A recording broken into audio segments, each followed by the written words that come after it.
Yeah, Okay. it's good if we're the same, I think. That's why I thought I would ask. Yeah, that's good. It's not a rule, but I think it helps.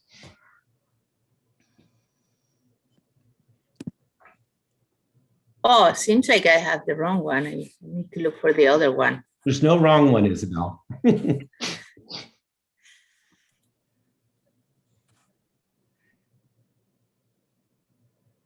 I'll search in my email. It should be somewhere there. Oh, I can go with that background if it makes you feel more comfortable, so we can have. I'm okay with any. Okay.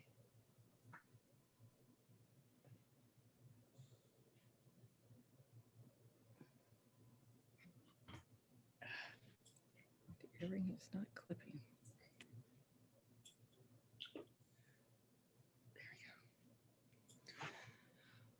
There we go. I'm doing double duty right now. I'm still listening in to the SMS 6th grade info night. Oh,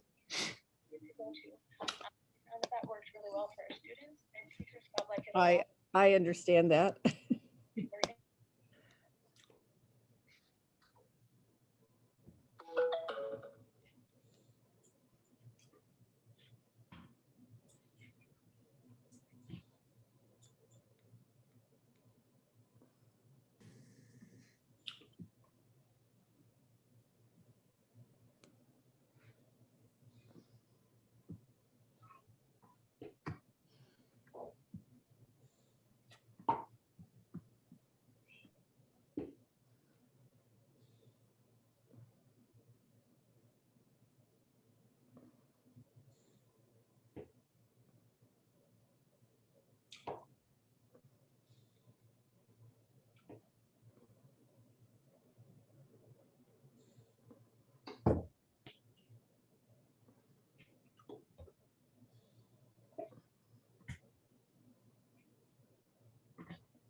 welcome, San Miguel team.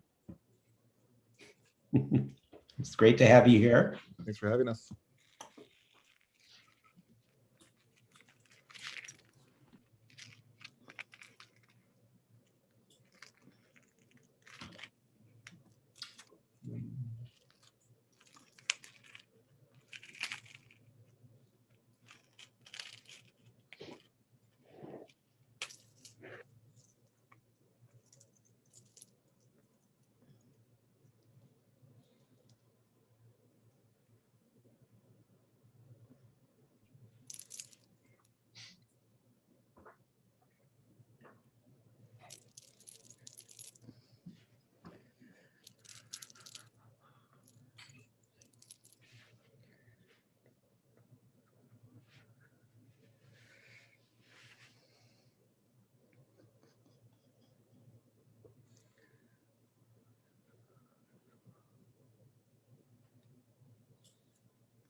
Hey, there's Bridget.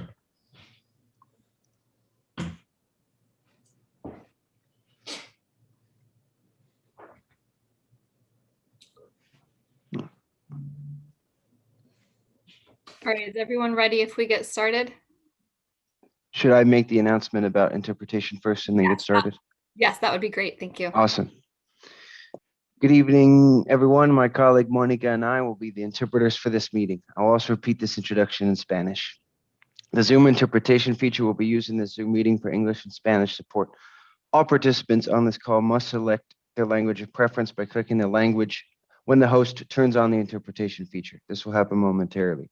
This is found in the world icon located on your feature panel. Interpretation for this meeting will be conducted simultaneously. Thank you for your attention and collaboration. Muy buenas noches a todos y bienvenidos. Mi colega Mónica y yo somos los intérpretes asignados para esta junta. Se utilizará la función de interpretación de Zoom para soporte en inglés y español. Todos los participantes de esta llamada deben seleccionar su idioma de preferencia haciendo clic en el idioma correspondiente cuando el anfitrión active la función de interpretación que pasará en algunos momentos. Dicha función se encuentra en el panel de herramientas en el icono del globo terráqueo. El modo de interpretación para esta reunión será el simultáneo. Gracias por su atención y colaboración. Bienvenidos.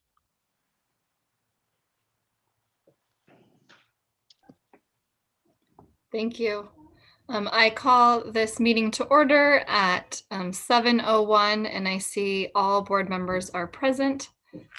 We are now on to item 2, approval of tonight's agenda. If there's anyone who wishes to speak on this item, please use the raise hand feature.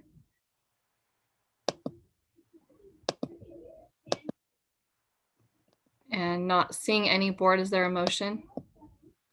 Yes, I move approval for the agenda as posted this evening. I'll second. Any comment? All those in favor, please say aye. Aye. Chair votes aye, and with that, the motion passes. We are now on to comments from the board and superintendent. And as a reminder, because we have a fairly full agenda, please keep your comments to just a minute or two. And we'll do our regular order if I can remember it. I think we go Isabel and then Jeff and then Nancy and Bridget. And again, just as soon as one person's done, you can just go ahead and follow them. So Isabel, Jeff, Nancy, and then Bridget.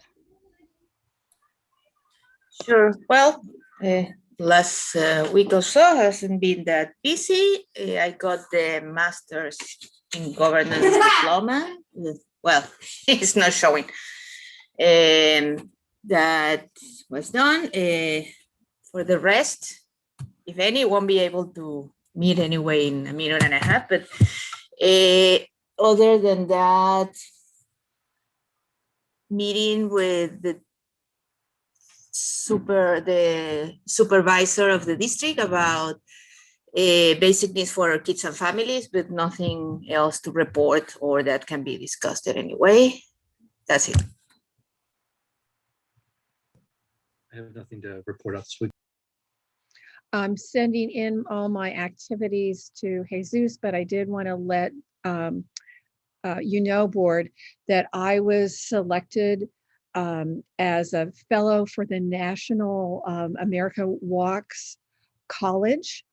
It's a 6-month commitment of learning more about the nuances of traffic management, safety, looking at national models. And it was a proposal that I did with the Age-Friendly Advisory Committee. And it's around the Magical Bridge opening and Fair Oaks Park. I just see that there's a high need for engaging the community around this new park and making it more friendly and accessible by walking in public transit. So thank you. Okay, I also sent in my activities. But the big thing that I did this last week was I was elected to delegate assembly, and then they said, and by the way, so thank you for your nomination and for your vote. And then they said, by the way, tomorrow you're going. So, at least it was online, but I had 3 days of activities. There was a caucus for Region 20 where we all got together and talked about the region's needs. We had a full day of meetings, which was like a fire hose of information about legislation, budget, CSBA policy changes and recommendations and issues and task forces. And then we had the third day was Sunday, and we had a whole morning, kind of a long morning of, because it like went to like 1, of breakout rooms with delegates all over California. And so what I did was I made a summary. I shared it in with my activities. So if you're a member of the public, if you're interested, you can look at it in the minutes, but it has all the updates in it. The couple of things I wanted to share though with the board is, number one, CSBA announced that they will not be bringing forward a proposition on full and fair funding in the next election cycle. The polling said there wasn't enough support for it. Nancy was at Ledge Action. We talked about it there as well. If you want more information, we can talk about it at any time. And then in the breakout rooms, I just wanted to share with you what the kind of summary was from everybody that I was hearing, was that the delegates were asking CSBA for a lot more support and guidance as we return to in-person instruction in the fall. And there was a lot of discussion about how many communities are very split regarding safety measures and how that'll be a challenge. And then another thing that a lot of different board members talked about was the uncertainty of mental health needs up and down California for students and staff. And as a result, like all over California, there's going to be a lot of time and money spent on trauma-informed teaching and emotional and mental health supports. Everyone's struggling with independent study and how to support families who are having barriers to returning to in-person instruction. A lot of discussion about workforce and how it's challenging to find the workforce to do the jobs that need to get done. And everyone hates the one-time money. The one-time short-term money is a problem up and down the state. We're grateful for it, but it gives the illusion that public education is flush with money and that school's been saved. So it's very, that was the big stuff. And if you want to see the details, I included links and other stuff in my notes that you can have. Thank you, Bridget. Thanks for touching on the highlights, and thanks for being a part of Delegate Assembly. Appreciate that. Just kind of the regular stuff, but I also wanted to just highlight that I attended. I talked about it when I went last, maybe it was December, but I attended Assembly Member Berman's Education Advisory Committee. And there was one of the people who was on there had been at Delegate Assembly, and it sounded like Delegate Assembly talked about a lot of the same stuff that we talked about with Assembly Member Berman. And I just appreciated, I think I told you guys before, but he has, like, the group he has, it's not just school board members, right? It's from different parts of education, right? So there's some school board members, there's a superintendent, there's some from early learning, there's someone from the Learning Policy Institute, there's someone from the County Office of Ed. So it's just this, it's a small little group, but it's a nice variety. And I just appreciate that he really wants to understand education and understand all those different perspectives. So it just was nice to kind of, be a part of that and see that he is engaged with that. And that is all that I have. Dr. Gallagher. Thanks. I'll try to make a couple quick announcements here. Board, just a reminder that promotion ceremonies, very excited that we can do this at our 2 middle schools. They're each going to have 2 each to split it up and have smaller groups, are on June 9th. If you haven't already, I encourage you to contact Jesus to let him know if you can be there. I think we have one more spot, Isabel, maybe, for someone to present the class. That would be awesome. Okay, so contact Jesus and we'll get you a time to do that. That would be great. It's kind of fun.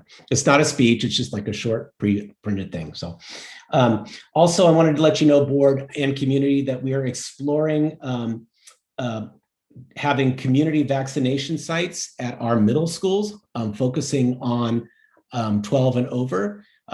So we're in contact with the county office, and I think we're going to be able to get that going. I'm not exactly sure how how soon, but our goal is to get everyone vaccinated by the first day of school, if we possibly can, or at least everyone who's willing to be vaccinated. Reminder that our Equity Summit is Tuesday at 6 o'clock. Very excited about this. I think at the end of this, we're going to say, wow, this is a great event. That wasn't enough time. We should do more of these. So excited to see what we can learn from this event and make it as powerful as we can. And to really review all the great work that's happened at our schools this year. The Employee of the Year and our retiree event is Wednesday at 4:30. And just a reminder, we're going to be honoring people from last year who we didn't honor and people from this year. So it's extra special. That'll be great. And then the last thing I want to say, and a couple of board members mentioned the budget, the governor's proposed budget. As you know, I attend whenever I can Schools for Sound Finance, which kind of presents the community funded district's perspective on things. And in a nutshell, as I think maybe Bridget mentioned, there's a lot of one-time money. And the problem with some of this one-time funds is that we expect, well, actually, even for the transitional kindergarten for all proposal, that's not even necessarily a one-time thing. Folding it into the local control funding formula, which would leave community funded districts like ours without funding for these new mandates. So that's going to be the subject of our conversations with the legislature moving forward, and Schools for Sound Finance will be getting us talking points to help us with that as we move forward. So that's all I have.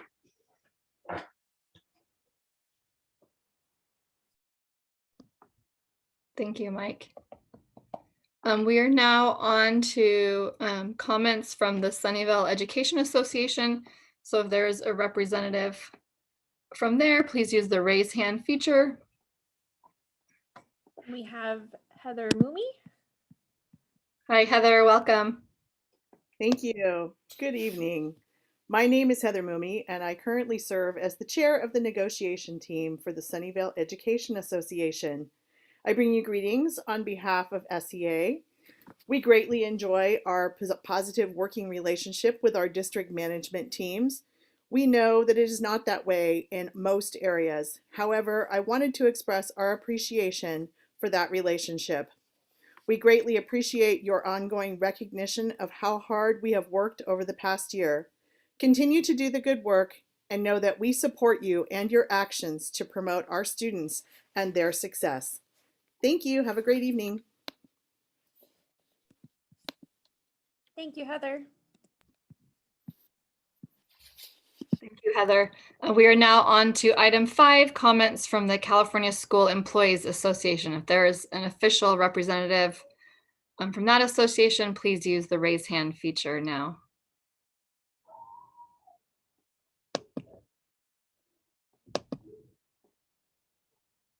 All right, not seeing Aaliyah, right? Okay, thank you.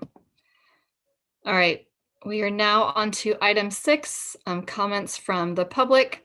This portion of the agenda provides an opportunity for members of the public to directly address the governing board on any item of interest to the public. However, provisions of the Brown Act preclude any action being taken on any item not appearing on the posted agenda. Time limits allocated to public testimony are 3 minutes per person and 20 minutes for this public comments. Speakers are asked to give their name and affiliation so that an accurate record is reflected in the minutes. And just as a reminder, this is the time for speaking on non-agendized items. There will be time to speak on agendized items as we get to those items. So anyone who is interested in speaking right now, please use the raise hand feature. And we'll give it just a minute for those who are interested in speaking to raise their hand.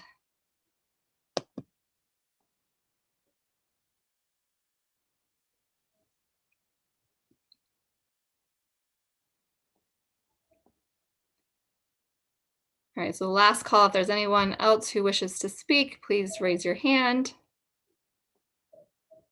And Aaliyah, I'll turn over to you if you could share who we have and then help us through those comments. Yes, thank you. It looks like we have 2. We have Veronica Brand first and then Elsa. Veronica Brand, if you want to go ahead. Hi, good evening. I am Veronica Brand. I'm a parent of a first grader at San Miguel Elementary who is in the Juntos program. I really appreciate all the work that the teachers have put in. I was excited to see some of the faces of our admin team who are giving a presentation later today. But I called in to echo what some of the teachers and staff have said at the previous two board meetings. So it's clear that family members and families of the San Miguel community also strongly support the Juntos program. This is a program of choice that I have very much appreciated the opportunity to have my son enrolled in. I think it's just a great opportunity to have this cultural facet of the Spanish language be a part of our lives.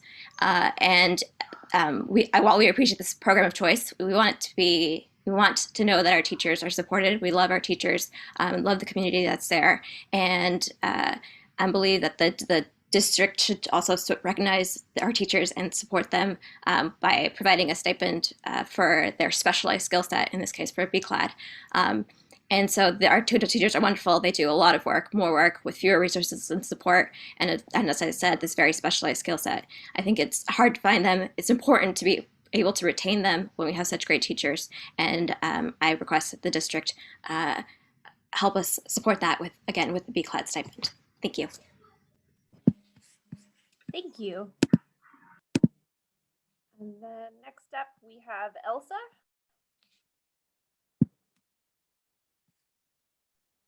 Hello?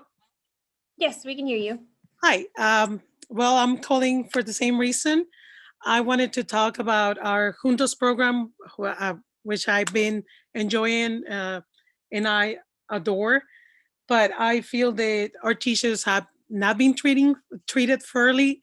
This year, I found out that the district expects the teachers to translate the material they're given. It's only in English. They have to translate into Spanish to be able to teach. They also have a lot of work to do. Besides that, and they're spending extra hours, which monolingual teacher wouldn't be spending, yet they do not have a stipend assigned by the district. So I do know that they get a little bit of stipend from the school, but this should come from the district. We have amazing teachers and we're gonna lose them if we don't treat them fairly.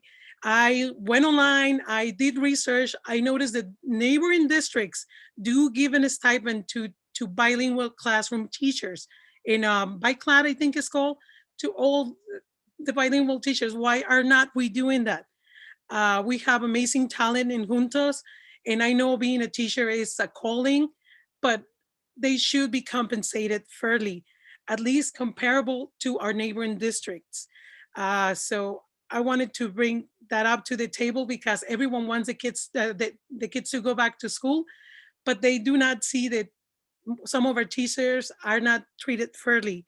So please take into consideration putting on a stipend for our teachers in the district budget. Thank you. Thank you very much. And then last up we have Alice and Joe.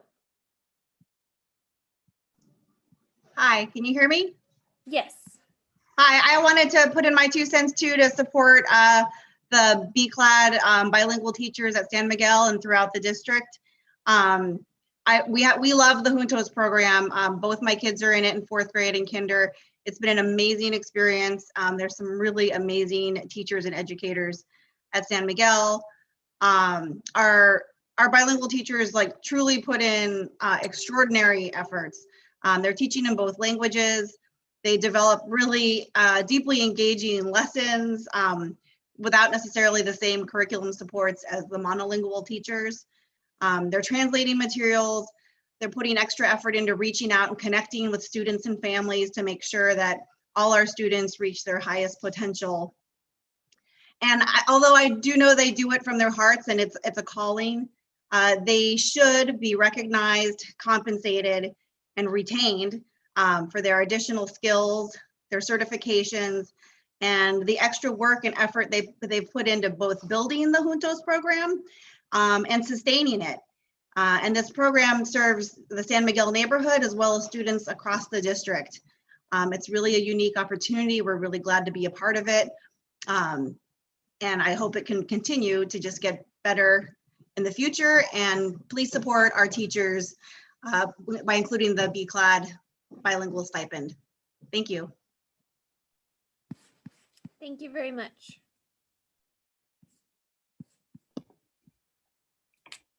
Thank you for those who spoke, and thank you, Aaliyah, for your help with that.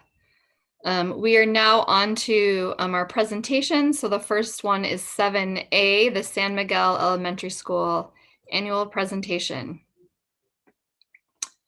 Mr. Ibarra and team. Hi, thank you. Hello, Juntos families. Thank you for being here tonight as well. Special kudos. Ms. Fiala will be screen sharing. Awesome. Thanks. Thank you, Ms. Fiala. So good evening. Thank you, board members, district office, and the families for having us here tonight. Just a small caveat for our board members. I changed a couple of the slides around just to be more concise tonight. I know we're in a bit of a time crunch. But nevertheless, we'll just start with some introductions. My name is Esteban Ibarra, and I'm the principal here at San Miguel. Hola, buenas tardes, muy buenas, ya casi noches. Me llamo Esteban Ibarra y soy el director aquí de la Escuela San Miguel. Hello, my name is Nicole Fiala. I'm the assistant principal at San Miguel. Hola, me llamo Nicole Fiala y soy la subdirectora de San Miguel. And good evening, my name is Colleen Lynch Espinosa, and I'm the instructional coach. Soy maestra Lynch y soy la capacitadora de maestras. Good evening, I'm Katie Zhao. I'm a third grade Juntos teacher. Buenas noches, soy maestra Zhao, una maestra de tercer grado de Juntos. And the framework that we use at our school is having a positive school climate, maintaining strong home and school connections, and of course, having strong instructional practices. We are also home to both the neighborhood and the Juntos Spanish-English dual immersion program. And one of the ways that we measure our instructional practice is by collecting and analyzing student data. STAR reading data is an assessment tool that attempts to measure a student's reading comprehension and grade equivalency. This slide illustrates Juntos students only. It is cohort data from the beginning of 2019 to the beginning of the current school year, which is this year, and it looks at the grade levels average as a whole. Typically, what you would like to see is 1 year's growth. So for example, going from like a 1.8 to a 2.8. If you view the data from left to right, you see that students are making growth while learning and being assessed in 2 different languages. Third grade is also the first year where reading in English is taught to all students in the Juntos program. Juntos takes their reading assessments in both languages. This means they also need to think about interventions in both languages. For example, you might have students who need reading intervention in Spanish, or reading intervention in English, or reading intervention in both languages. 4th and 5th grade teachers are especially challenged when taking these assessments at home, or the students are, as we'll describe later in the Panorama Survey results and from teacher feedback. Also, from my experience in working with the middle school students, I found that as students get older, they're more likely to be socially aware of their surroundings, and being on Zoom, we think, did affect some of their testing. Nevertheless, the students may grow. This slide takes a look at our subgroups in the Juntos program. Our subgroups being English only, since it is a second language for them, Latinx, socially, economically challenged, and English learners. As you see, this is a lot of data. One of the findings from this data was that students who might traditionally score lower on the STAR, or Latinx students, or low SCS, or ELs, scored higher than their English first speaking students on the Spanish test. We did have challenges though. One challenge was being able to get students to test during trimester 1. Some students reported high levels of stress and anxiety to teachers. However, our 4th and 5th grade teachers were able to use this data along with running records and with ELD needs to help create their intervention groups. Now we're going to transition over to our neighborhood program reading data. In the neighborhood program, we saw something similar with the English only students that we saw with the students that spoke Spanish as a first language in the previous slide. English only students outperform students learning English as a second language, in some cases with twice the rate as the subgroups, which makes sense because English is the first language for many of these students, and therefore they would do better than the EL counterparts. Again, we do feel that home environment in some cases affect the test setting, which we will touch upon with the Panorama Survey. However, all this data did lead to interventions and targeted support, which Maestra Lynch Espinosa will share about. So after looking at our data, we looked at the needs of our students. And I have it broken down by grade level span. So in our kindergarten and first grade, for both English and language arts, they had synchronous push-in time with the paraeducator. After that, we pulled 25 different first graders to be engaged in more targeted intervention cycles, making sure that we were spending as much time as possible exactly in the areas of need. In second grade, both English and Spanish language arts, that is done both synchronous and asynchronously.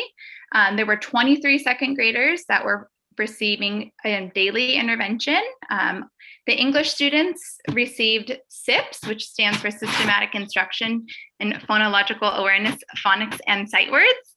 And those two groups I work with, and we focus on sounds for some of those students still in second grade.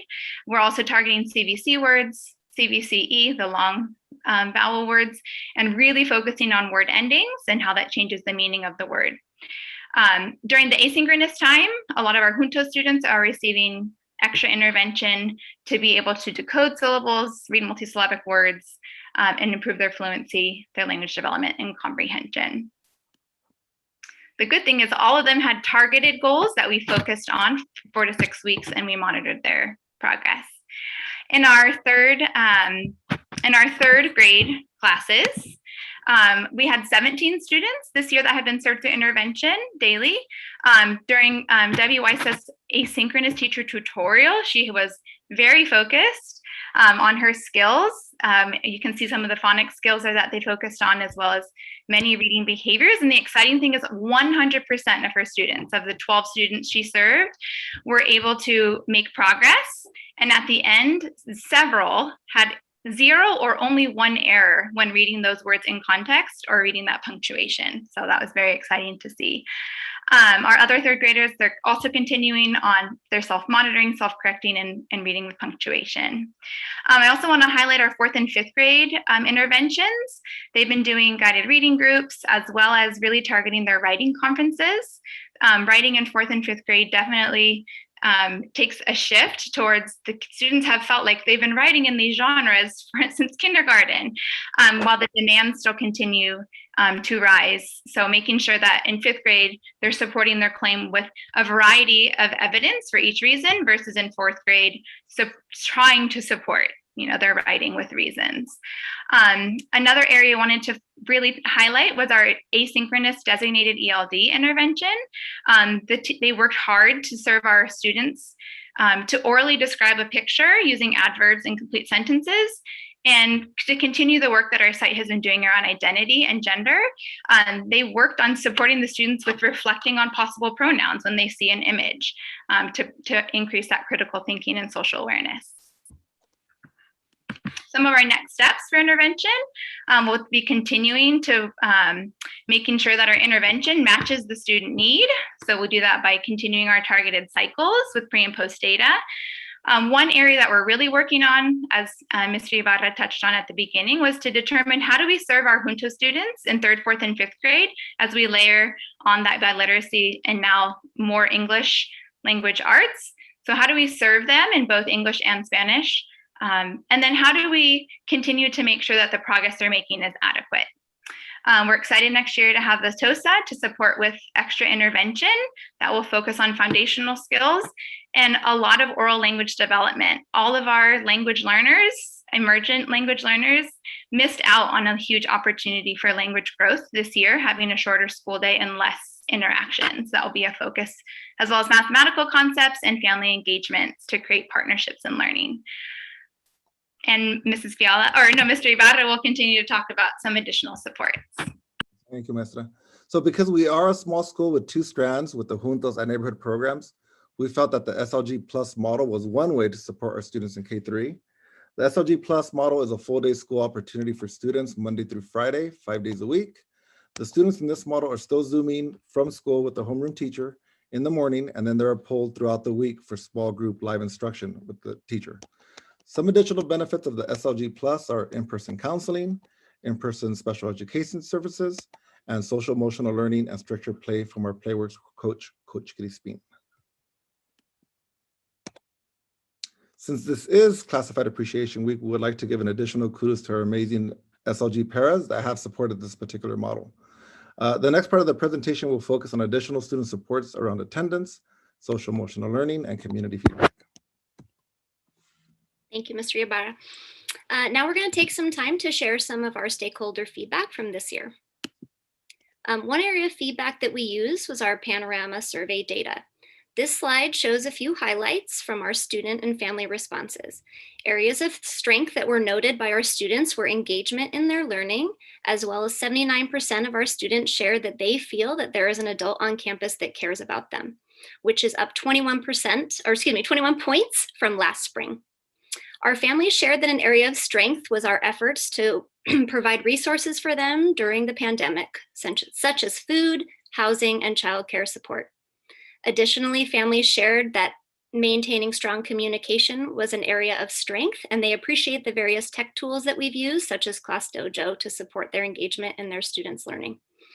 Both San Miguel students and families did express challenges with virtual learning and learning from the home environment. And 60% of our students shared that they were experiencing feelings of boredom and being lonely or possibly sad. When we look at our staff data, we saw a strength is in our staff data was overall student engagement.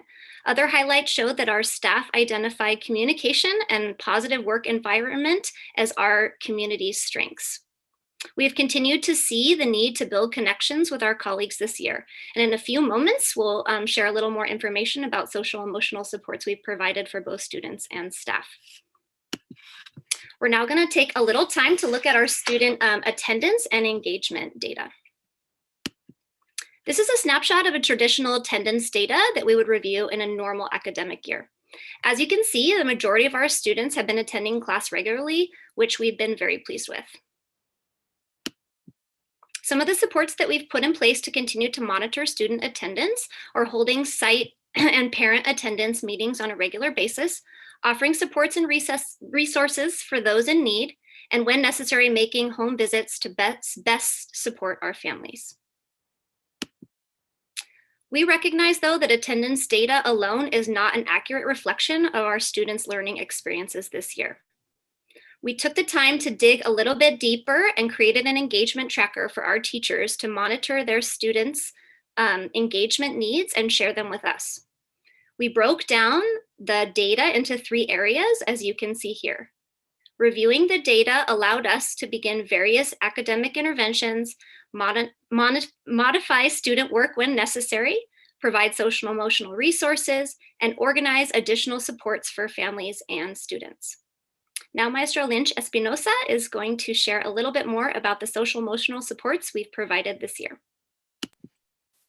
So as Mrs. Fiala pointed out in the Panorama Survey data, many of our students expressed feelings of sadness or anxiety, but also there were students that were feeling better. So we know that as students and a teacher's social emotional health will impact student learning and teacher learning as well.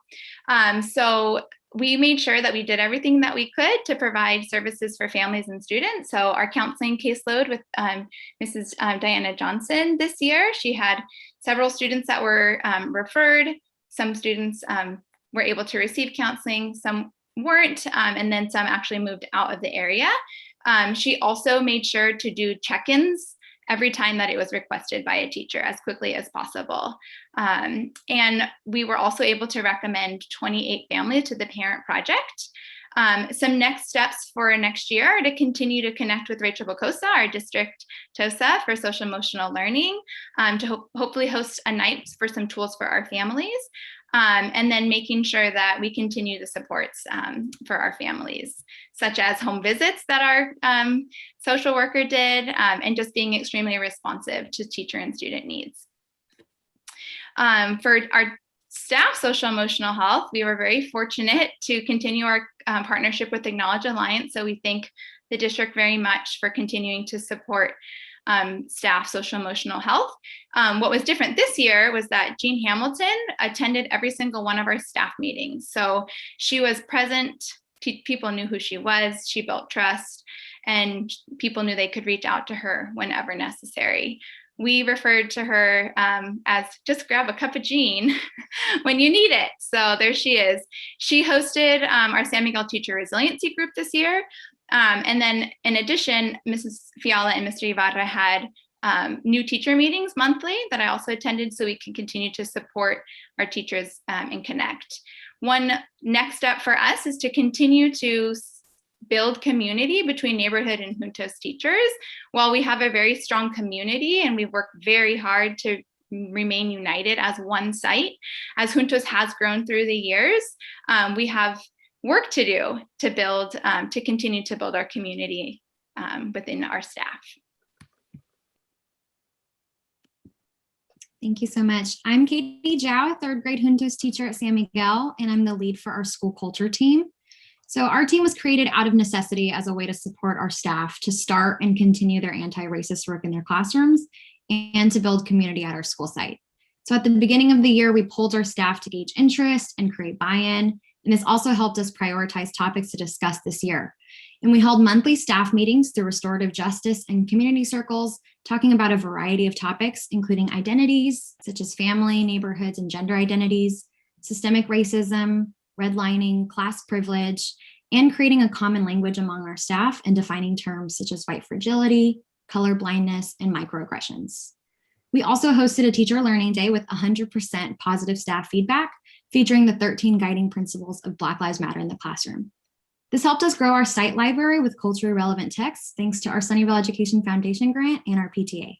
So our next steps are hopefully to expand to a district level and build community among teachers who've been doing this work in their classrooms, and to support teachers who want to do this work, but they don't know where to start.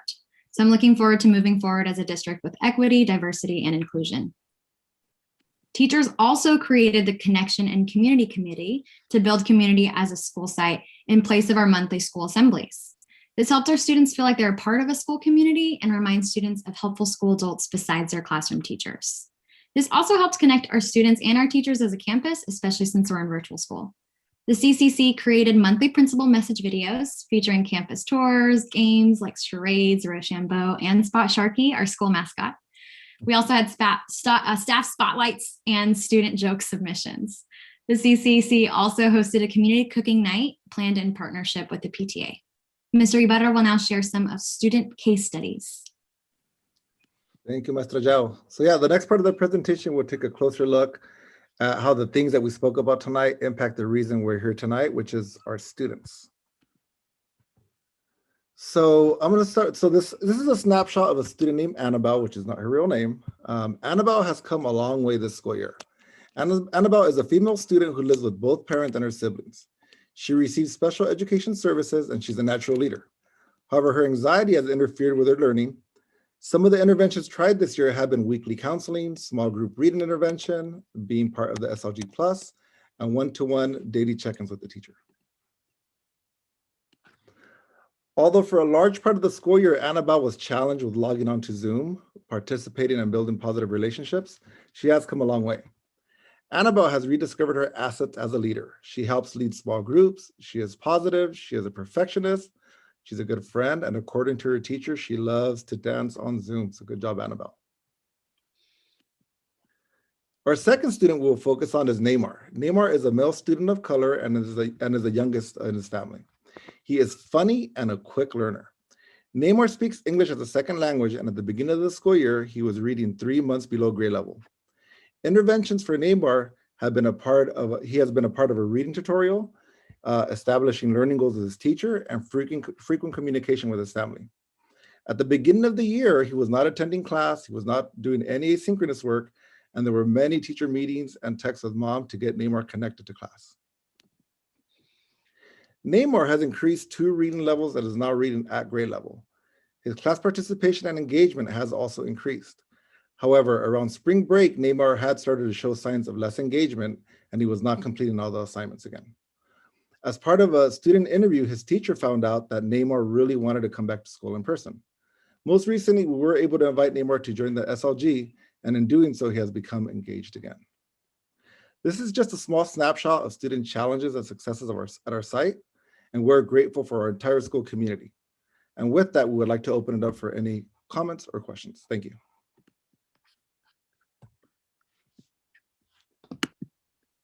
Thank you so much. If there's any public who has any comments on this presentation, please use the raise hand feature now. And we'll give just a moment before we do the public comment.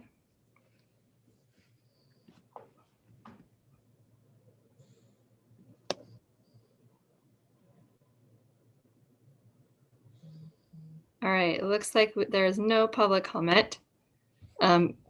Oh, we do have one, it looks like. Aaliyah, if you could help us with public comment, that would be great. Of course. Veronica Brand, you want to go ahead and unmute yourself? Hi again. Yes, this is Veronica Brand. I just wanted to highlight some of the work that they presented here, specifically on like the what Katie Zhao presented on in terms of the community restorative justice circles and things. I've seen this in my son's classroom, and I absolutely love it. I love that they're taking time to talk about identity, or to start to explore some of that, and just really want to applaud them for the work in that end, because I think it does affect our school community. And in a year where we've had to be virtual and where it's been hard to connect with each other, I think it's been important to be able to connect and to talk about some of these difficult issues and to grow as a community. Thank you. Thank you, Veronica.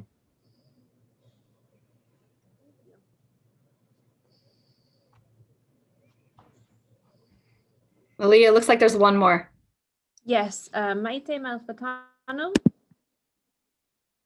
Yes, hello. Hello. I just want to highlight, I have a son in the Juntos program in second grade, and the ability to communicate with the teacher, it was really good for us, as a family, to help in different stages during the year, and focus on his needs. So I just want to highlight that from Juntos program and from San Miguel.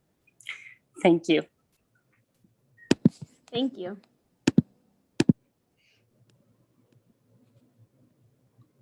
Thank you. Board, questions or comments for the presentation? I don't know who raised hand first. We'll go Isabel and then Bridget. Okay. Hi, Esteban. Buenas noches. Nice to have you all here. And nice to see you all again. Well, I like your presentation, and your numbers are actually pretty good. We're very happy. Well, I suppose I am very happy. I don't know. Suppose everybody else that your numbers, even after a very difficult year, you guys keep improving and your numbers very high. I don't know if you know why. Maybe I saw that the difference in the numbers, you are very good all the way to third grade, and then somehow goes a little bit down in fifth grade. I don't know, maybe it's age. I don't know, you might have a better idea of that. Also, when we talked before, you say that the main way to help recovery and help the kids will be somehow being able to extend the day, the hours of instruction. That will be the best way for you to add to this recovery plan. Do you have anything or any idea of what can we do to help you with the recovery, and not just recovery after that? How can we help the school after that? You probably already have a plan or an idea. And also, well, congratulations, because it's a very amazing spirit that you have inside your school. It's like an extra component, like, and the community is like magnetic. Everybody loves the school before everything, and you know, it shows in everybody, and in the parents, and in the kids, and in the staff. That's really unique. Thank you for that. Yeah, I agree with that. It's a great place, great community. I hope to be able to answer all your questions. I think one of the things I think about, you know, as far as planning for next year, and whether it's extended days or or those type of things. I think one thing that we really need is just creativity. I was thinking about this most recently about, I know a lot of times when we look at schools, we do look at it through a lens of either numbers or those type of things, but I think especially for our site, since we have 2 programs, it should be really looked through with the lens of needs first, not just like either student ratio or staff per se. We do have, 2 programs on campus. And I know that we talk a lot about our Juntos program, but I think our neighborhood program as well is impacted, right? Because sometimes there are more assessments, more kind of ways that wider staff needs for Juntos, it impacts our neighborhood program. So I think kind of coming in with that lens as well as, it's not just sometimes like a student ratio to whatever else. It's really about needs. We do have the privilege to teach and learn in 2 languages and the options on our site. And I think one of the awesome things about that, it naturally invites both implicitly and explicitly culture into teaching. And I think that's one of the reasons our school culture team is able to do, other than they're amazing, just do great work around that. So I think just kind of maybe using a different lens for when we're allocating resources, whether it's around staffing, professional development, and those type of things. I think that's important for the upcoming school year. And just trying new things. Like there are going to be things that'll work. There's going to be things that don't work. I think summer school this year is it's a great way to start, like offered it to all our Juntos students and being able to have Juntos teachers being a part of that. I think that's going to be a great way just to kind of launch that. And again, I know our district's really focusing on equity. So continue just to work on, for all of us to work and learn about it, and then just use that equity lens for our students. And just kind of coming back to the data, I do think, and this is from both, like we said, like teacher and just explicit student feedback for the upper grade this year. It was really hard for the older kids to test at home. Many of our kids were taking care of younger siblings, or there were older siblings kind of looking over the shoulder, and I really do believe that I think as kids get older, they're kind of a little bit more secure, want to be more secure, like with their testing and stuff. And that's something I really learned when I worked at Columbia. They were very, our students are very private at that age as they get older, as far as testing and kind of what they're doing. So I don't know if that answers all your questions, but I think those are 2 things that I thought about. Pero gracias. Thank you. Thank you, Bridget. Yeah, I too just love San Miguel. I think it's such a great school, and it's always great to go there. You can really see the community and how connected people are and how connected the community is with the school and vice versa. It's just very dynamic and supportive. Everything Isabel said, she said it the best. What I wanted to ask about was, I think when we got the presentation talking about the Juntos program going to middle school, because I was looking at those middle school numbers, as the kids got closer to middle school, their Spanish was at grade level, and their English was a little below. And I think can you refresh my memory when you were talking about, or when the presentation, it might've been Christina at the time or Ron Hammond or someone, but they were talking about how there's a delay, and then somehow the English numbers catch up later when it's bilingual, just because of the format we have. Can you and then I have one other question after that. Yeah, I'm gonna ask actually Colleen. She could probably explain it better than I can as far as the theory around that. Maestra Colleen, would you be able to elaborate a little on that? Sure. If you're referring to the reading levels, maybe, is that more, Bridget, what you're asking about? Yeah. Okay, so in kindergarten, first grade, and second grade, we definitely focus on English language arts, but it's through really a lot of oral, right? So they're doing shared reading, or they're hearing, they're seeing sentence frames with English, obviously, but they don't spend a bulk of their time teaching English literacy, because we're focusing our time on teaching them Spanish literacy. They do, however, focus on the transferable skills. So what can we use in Spanish that also applies in English, and vice versa? How do we bridge our 2 languages? In third grade is when they start spending the time during the school day explicitly teaching English language arts standards to the students. And what they say for biliteracy is the goal is that their Spanish language reading level, and their English reading levels should be around 2 levels apart, ideally, would show that a student is becoming biliterate. So one of the challenges that we have, and we've been kind of starting the talk this year, is you wouldn't just start 3rd grade Juntos and start teaching the 3rd grade ELA standards in terms of phonics and all of the stuff that's spent hours, they spend hours on each day in K1 too. So one big next step that we've talked about and have started to kind of dig into this year is how do we create a different scope and sequence and a different pacing for English language arts beginning in 3rd grade to support the bridge and the transference of skills, and most of the time being spent on the non-transferable skills. So you know how to read, you know how to blend. Now let's start talking about the non-transferable skills. So it definitely takes time to catch up, but it's not really catch up. It takes time to rebuild those, to learn those new skills and to continue to connect them.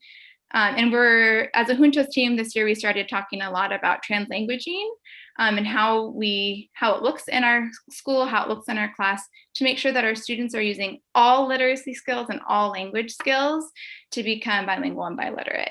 So does that create more questions perhaps? No, that's great. And then my other question was around the neighborhood program. And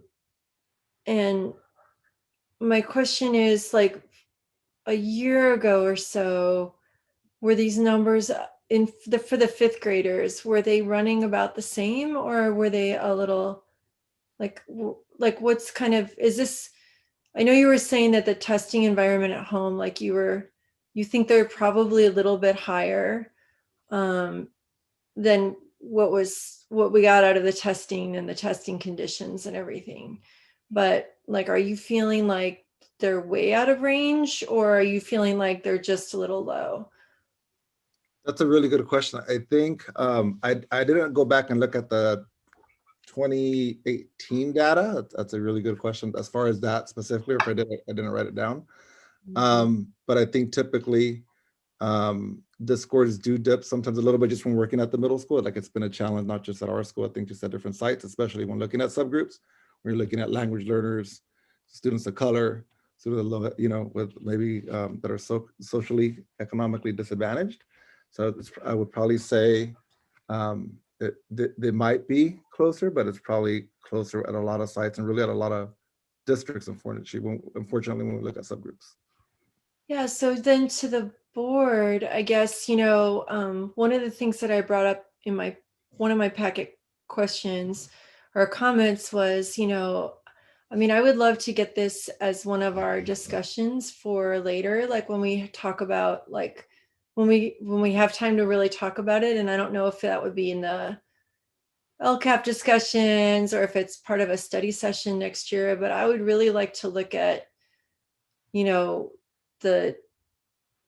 what's happening to, like, what we're doing to get kids ready, not to get them ready for middle school, but like there seems to be some sort of a lag, for some of these groups of kids before they get into middle school. So they're going into the middle school a couple of years behind. That's really hard to not just catch them up, but we're trying to prepare them for high school and beyond. And so, like, what's happening in these key grades? I would love to put that on the list for further discussion, like as a team or something, a study session, maybe one day soon. Not like far in the future, but like in the near future. So would that be like, I know kind of right before COVID, we had talked about the idea of looking at not just that transition, but all the transitions, right? So essentially bringing in elementary, bringing in middle school, bringing in high school, and having, so is that kind of what, like that, or do you want the one specific? Well, like maybe it's part in a series, right? Like maybe it's something, I don't know how much time we would have to talk about it or how much time we would need to talk about it, but like, rather than having it be like a all-in-one thing, I wouldn't want to waste everybody's time. The high school people aren't going to care about our transition between 5th grade and 6th grade. You know what I mean? I feel like this is kind of off topic. Yeah, I just would like to put it in as one of our board notes, because it's bringing up a bigger thing. Yeah, But so I love the presentation and I love the school. So thank you so much. Thank you, Bridget. Yeah, thank you. Is there other board members interested in that, like future? I think Bridget and I are interested. Is there anyone else interested in that as a future discussion item? I think there's a different place to talk about that. And so I'm Well, if we just need to decide if that's something we want to talk about further in the future or not. So Isabel, you're saying you're interested too? Okay. So that could be Yeah, I think we mentioned it before too. great. Okay. Nancy? So my comment is that it's been an exciting journey getting to know you as a team this year with the transition. I had an exciting time in doing a virtual presentation about your awesome program at CSBA this year. And you not only built on your success, you exceeded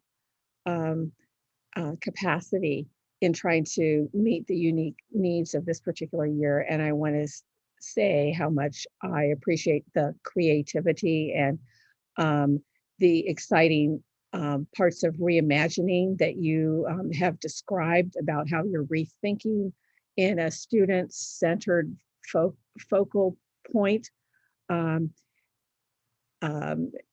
And there's always more work to do, but you're focusing in on what's the most important thing. And I appreciate that a lot. So thank you, team, for a job well done this year. Thank you, Nancy. And with your guys' support and also with Christina Ballantyne, I want to say she did just a ridiculously good job with everything and still supportive. So we still reach out to her for support. So thank you. Thank you all. Thank you. And I just wanted to echo everything. I don't need to repeat echo, we appreciate all that you do, and there's lots of great stuff going on there. And I just wanted to share just specifically, I really appreciated when you shared the second case study, I think you said was Neymar, but sharing that example of there were some struggles, you were figuring it out, doing better, and then it wasn't working, right? And so then connecting back and figuring out, okay, hey, like not just on your own, what can we do? But you went to him and said, hey, what can we do? The family, you figured it out. And so it just, as I was listening to it, reminded me of kind of our equity statement, right? And that idea of giving people what they need when they need it. And so I just thought that was a great example of kind of the work that we're trying to do, right? Is trying to meet people where they're at and figure out their needs. And it's often changing, right? So I appreciated that example. Thank you so much for sharing with us tonight. Sorry, Esteban, did you want to say something to that? No, just thank you for that comment, Michelle. So thank you so much for all your work, and thank you for joining us tonight. Michelle, if I can just jump in real quickly. Yeah, just wanted to thank Mr. Ibarra for his comment about looking at the needs of the San Miguel community as in a unique way and really through an equity lens. We've had several conversations about this. When we started the programs of choice, the kind of the direction from the board at that time, it wasn't wrong, it was just a different time, was let's make sure that we're not spending significantly more for these, and let's make sure we're doing things more or less the same. Maybe that's how we sort of looked at equity at that time, more like equal than equity. And we're really looking at it now and understanding San Miguel as a dual immersion program. And I think, as Mr. Ibarra mentioned, also as a site that is offering two small, very important programs is unique. And so what I'm challenging him to do, and working with me and the rest of the team, is to what are really the unique needs of San Miguel, and maybe that be as a model for other schools too. So I want you to know that the district administration supports that. I also wanted to just kind of mention generally, I know a lot of parents and staff have talked about compensating teachers appropriately. And I want you to know, it's probably frustrating that the board and the administration doesn't respond to that in the board meetings. We're hearing you. It's not something that we can discuss, but it is something that we can discuss with SEA, and we would encourage teachers to work through the representatives in SEA. And then, as Ms. Mumi said at the beginning, we have a really good working relationship with SEA, and that's the venue where those things get discussed and resolved. So I want you to know we're hearing you. We're just frustrated because we can't talk about it in this particular venue. But anyway, thank you. Thank you, Mike. And I yes, I agree with that. Mike and I have talked many a times this year, and I always feel very supported by Dr. Gallagher as well. So just thank you, Mike, for your feedback and for your support. All right, thank you so much. Have a good night. We are now on to, just a moment, 7B, the presentation on student enrollment projections for the 2021-22 school year. And I believe that's Jeremy. Yes. Thank you, President Maginel. Good evening, board. Good evening, public. Tonight, we'll be covering the enrollment projection update. This is a, how should I say, continuation from our conversation that we started on January 7th at the board meeting. So that previous meeting, if you recall, we kind of covered the macro dynamics that were in play for our the next 5 years for the district's enrollment. And there was a lot of uncertainty at that time because, again, yeah, that just seems like actually years ago, but January was a different time and we were trying to make meaning of what our upcoming registration season was and open enrollment. So we committed to bring this back today for kind of a short update. So this, again, is a continuation from our initial conversation on January 7th. So I'm going to share my screen. So this is the last slide from that presentation. So this is kind of like a two-part movie. We had these 4 questions. So we were launching open enrollment and registration within the next 4 weeks from January. So we would want to come back and bring you an update on that. So that's some of the information we're presenting tonight. And we were really going to try to track our enrollment closely to provide insight into these questions. So our TKK dip that we ran into this year, did we think it was going to hold or would it be ongoing? Will our current year enrollment hold into the end of the year? And then just in general, the open-ended question, how will COVID-19 impact open enrollment? In addition, enrollment is not a standalone. It goes hand in hand with our staffing levels and hiring needs. And I believe board member Watson mentioned that CSBA is discussing kind of even just hiring as we go into next year. So I can just briefly touch on that. And then I committed to bringing back an update later this spring, April. I actually meant May. So, all right. So here are the information regarding our 2021-2022 registration. So again, this is for next year. This data is a little bit outdated because I took this snapshot as of last week to make sure that the presentation was included in the on the board agenda. Transitional kindergarten, we had 75 students register as of last Friday. If you recall, the demographers report projected our 21-22 transitional kindergarten to be at 134. So we're trending a little low, maybe around 60%. Our preschool does a great job of communicating to our families as well as just trying to pump out information about the eligibility for TK. And so we'll continue to do that to see if these numbers kind of continue to tick up. In addition, the wondering still is, again, TK being a non-mandated grade, and again, we're just emerging, and luckily, conditions are vastly improved. Maybe some folks are just waiting again to see what happens next year, and then maybe have them come in kindergarten. But we'll keep our feelers out there to see if what the underlying cause of that is. Kindergarten next year, 524 students. Trending a little bit better, maybe around 75-80% out of the projected 693. But you can see that we are kind of trending lower than the initial projections, because the 134 for transitional kindergarten and the projected 693 for kindergarten next year was already kind of our steady decline over the next 5 years. So keep that in mind. We're underperforming is the wrong word, because this is we're not trending on that line. And then just anecdotally, we get a lot of attention is paid on TK and K registration, but we also get handfuls of students in other grade levels. So I just included that. In the grades 1, 2, and 3, we had 83 students joining us for next year. Grades 4 and 5, 25, and then grades 6 to 8, 33. Open enrollment, 2021, 2022, we had 93 students offered seats that participated. We had this 12 students on the wait list is primarily in a couple of reasons. First grade Fairwood for next year is impacted, right? We had an influx of neighborhood Ks this year come in. So we could not accommodate any open enrollment for first grade next year because we're trying to make sure we bring all neighborhood kids back in.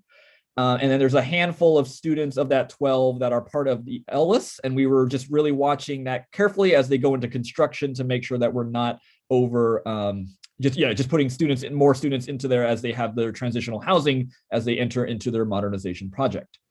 93 is a little low overall, but the numbers have come down because if you recall several years ago, Columbia Middle School used to have the standalone UP program, but now UP is for all. So that could contribute to those numbers. So we'll continue to watch the open enrollment offering, but the fact that we have almost 100 students coming into a handful sprinkled throughout the district, but obviously the majority are going into the Juntos program. So I'm happy to say that, as well as Fairwood Explorer, our most successful open enrollment school, just given the draw that 50% of the school is from across the district and then 50% neighborhood. This slide is a snapshot, maybe more for the audience as well, but to refresh your memory, this is the demographer's report for our upcoming 5-year projection. So if you see here, this is the 2021 school year. Hopefully you can see my little cursor. This is the 134 I referred to for the TK projection, 693. And then these numbers here are kind of the push through numbers. So if you recall, I wanted to highlight these 3 areas still, and I'll just bring them up again. This was a pretty steep decline from this current year's projection to next year. This is where we're going to lose over 150 students projected.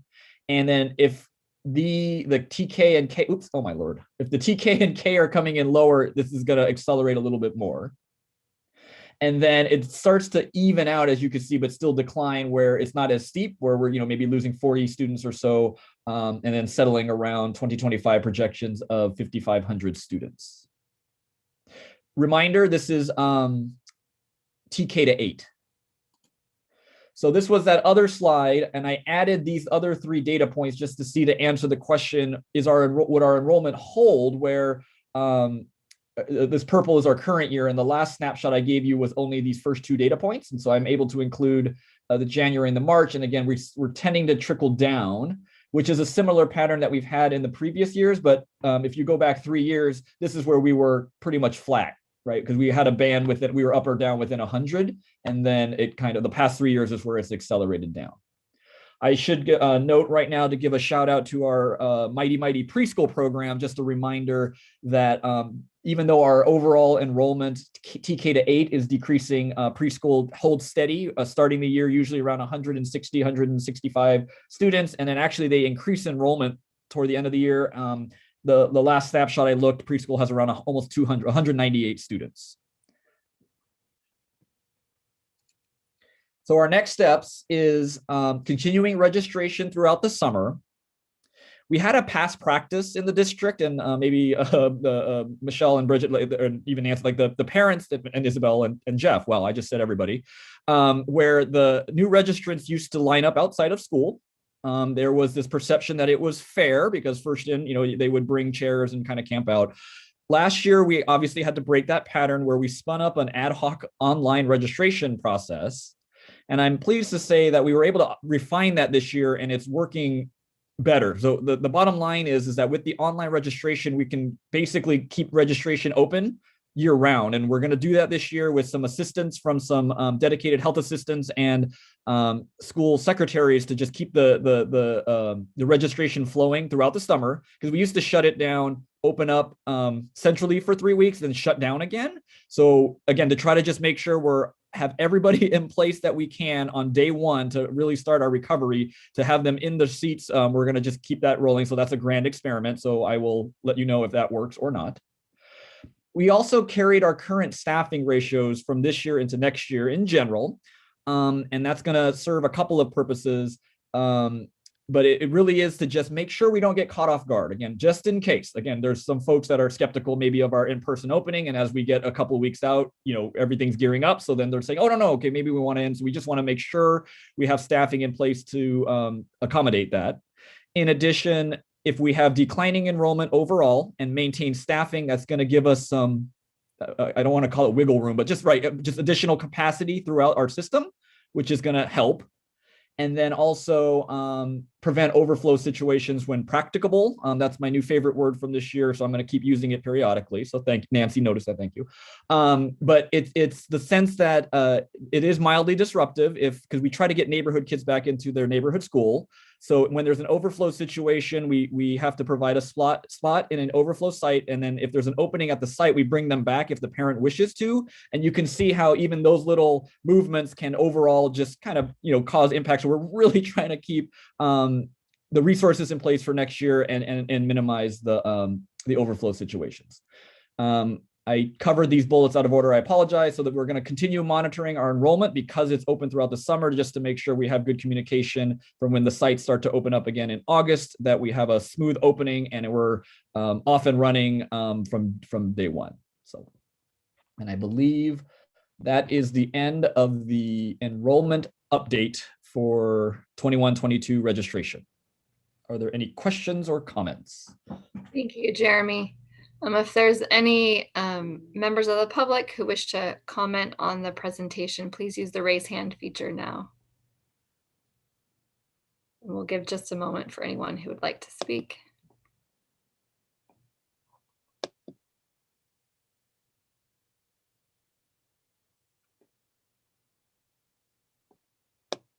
All right, not seeing any. Board, any questions or comments? I had a quick question. When people disenroll from the school, do we have any idea of why they're leaving? Like if they're moving or leaving the area, or if they're changing to, a different school, like a private school or charter school or something? Like, do we send their records somewhere so we know where they're going, or? Yeah, so that's a great point. So yes, sometimes they notify us. Right, because again, if they have a relationship with the school site, they say, "Oh, we're leaving." So, but it's all anecdotal, unfortunately, because many times they'll just say we're disenrolling as of this date. And so, I think, as we discussed, just wanting to track data, I think that might be a good proxy, is like where the record requests are coming from, instead of trying to ask, have this weird exit interview with a family that's departing. That's definitely something we can follow up on, but I think we'll never be able to get 100%. But I think it's just a nice piece of information, right? So that we can at least know where or what the trends are. So that's a great point. Nancy? Overall trends, have we noticed that there's been any change or movement within families who had previously chosen to opt into a charter school district? Because there is more of a linkage of awareness of that because of the financial implications and requests for funds. I think I would answer this the same way, because you're kind of asking from the other end, if they're coming in from charter or private. We don't necessarily ask that. We try to gather some general information about previous schooling. But that's just more to try to articulate and get the records to come in. I don't have any of that trend information, but it is, I guess, something that we would want to start to track. So I made a couple of notes that maybe in future registration updates. So yeah. If I can jump in and call on Lori, if you're available. I don't remember when we get the invoices from the charter schools, or if you would know that, to like have an idea, like compare one year to the next.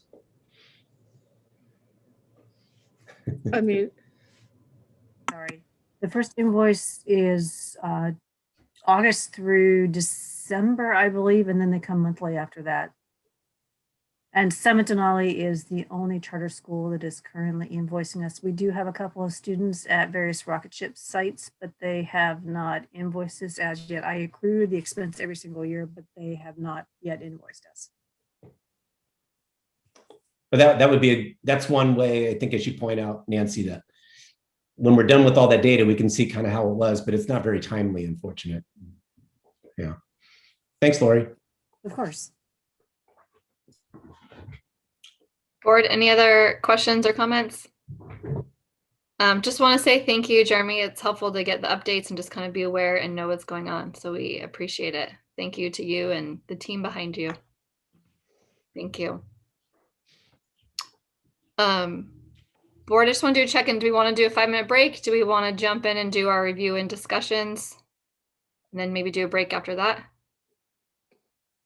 Okay.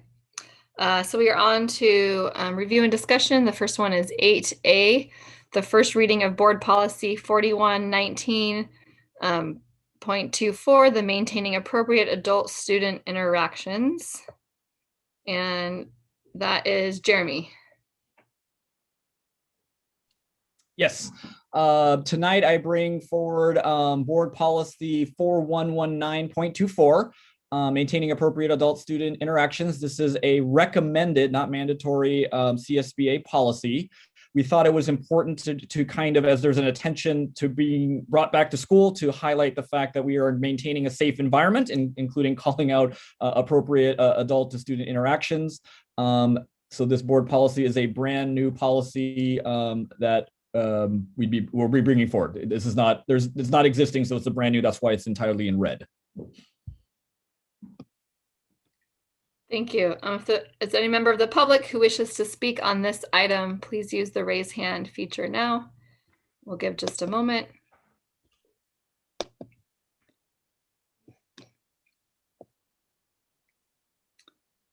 All right, not seeing any. Board, any questions or comments? And just thinking, I would just say, Jeremy, just to clarify though, even though this is a new policy, it's not changing our practice. It's just kind of putting into policy what we already have. That is well said, Michelle. And basically it refers to our we have like it's not a code of conduct, but there's an earlier board policy 4119.12, I think. So they kind of tie together. They're all part of the same series. And I believe there was a question on how we're going to get this information out. We will start including this notice in our annual onboarding, but annual notice to our employees, like, hey, pay attention, because again, we're not just passing a policy just to have it on a shelf. And then we'll start including reference of this into the parent handbook as well. So that's how this is going to kind of manifest itself. So, but that is correct. Yeah, we this is just solidifying our existing practice and calling it out. So yes, thank you. Nancy. Hi, I had a question that just came to me. Is there any ARs with this since it's a new policy? And yeah, so there is no AR tied to this. It's again a policy in big direction, and again it references our other another board policy which has an exhibit in AR. So I think they kind of fit nicely together that way. Great question. Thank you. Board, any other comments? Are we good bringing it back onto consent for the next meeting? All right. Thank you, Jeremy. And the next one is 8B, the first reading of board policy 6151, class size. And Jeremy again. Yes, this policy is an existing policy, relates to our LCAP, and we wanted to just bring this back. We updated it with CSBA recommended language, and then just making sure that we've cleaned it up, because our current policy now, that before we updated it, references making progress toward 20-1 in our primary grades, which is a prior class size. So we updated that as well, and so now it references 24-1. Thank you. If there's any member of the public who wishes to speak on this item, please use the raise hand feature now.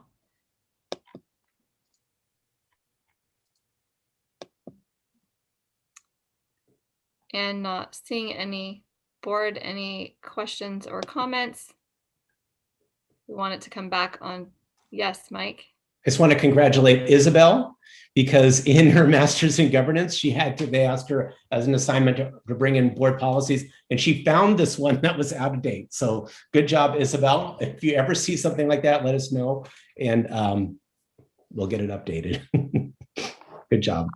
One of the benefits of master's in governance there too. Yes, finding things. Thanks for sharing that, Mike. Board, are we good putting it on consent for the next meeting? Okay, thank you. We are now on to C, the first reading of board policy 0420.4, the charter school authorization. And this one is Mike.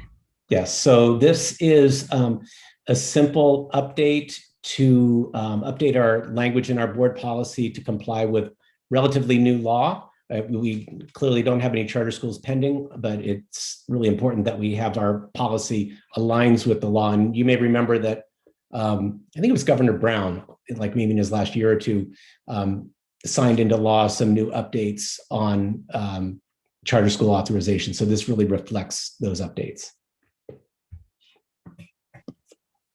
Thank you. If there's any members of the public who wish to speak on this item, please use the raise hand feature. And just as we're waiting a minute, Jeremy, I thought this one was yours too, so I didn't say goodbye and thank you. We might see you again later though, but thank you, Jeremy. All right, not seeing any public comment. Board, is there any questions or comments on this item? So we're good bringing it on to consent for the next. All right, sounds good. Okay, do we want to do our break now? Should we do a 5-minute break and then go into review and action, or do we want to do all of review and action and just do our break before closed session? Oh, then we have consent too. So break now or break in like a half an hour? Now? Well, it's been an hour and almost an hour and a half. Why don't we just do a 5-minute break now? Okay, And then let's do our 5-minute break now. And then we will come back with our review and action. So I will see you everybody back at 8:26. Thank you.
Okay, I think we're all here. Just to double check. Okay, we're all here.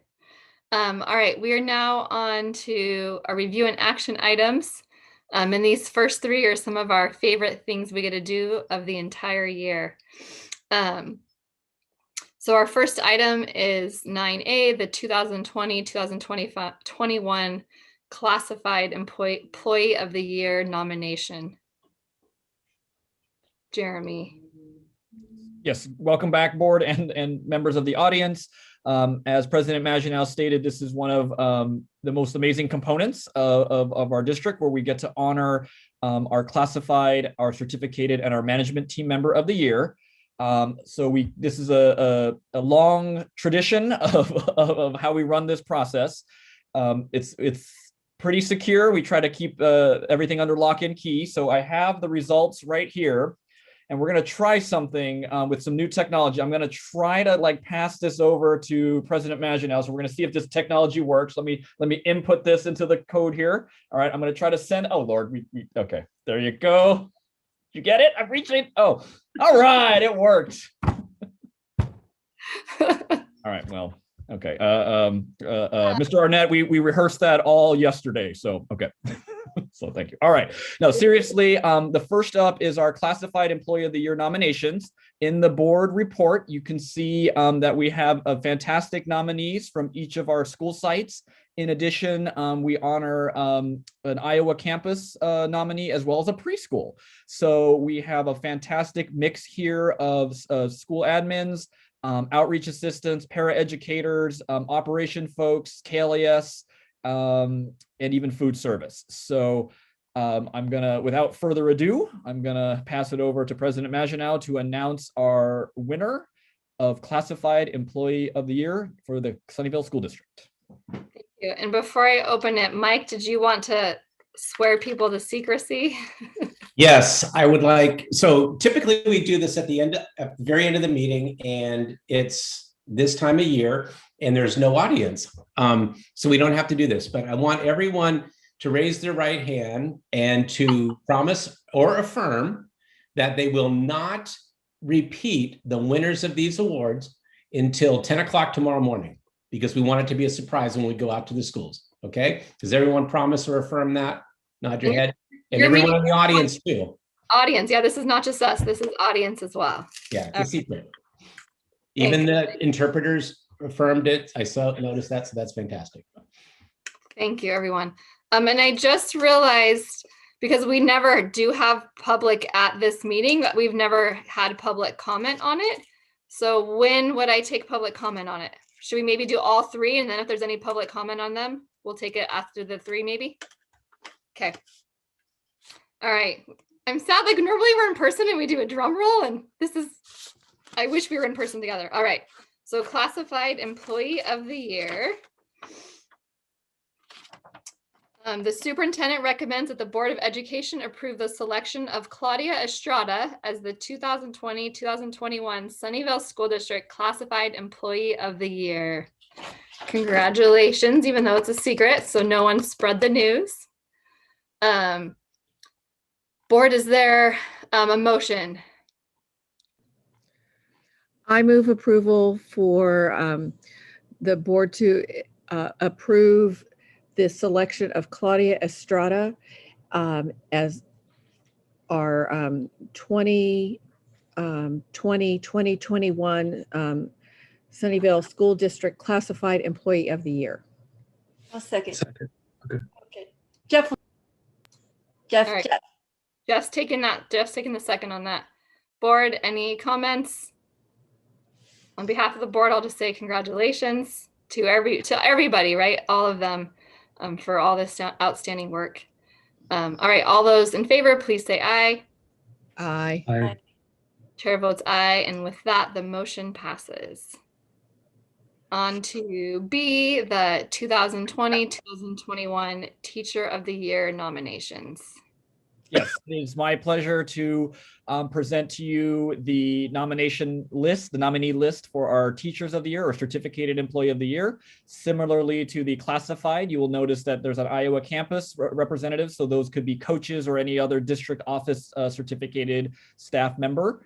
in addition to preschool. So we have a wide range of outstanding nominees representing different grade levels throughout the district. And so I will hand it over to you, President Maginot.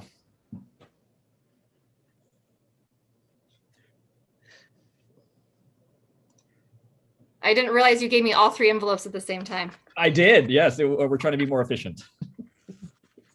Terrible.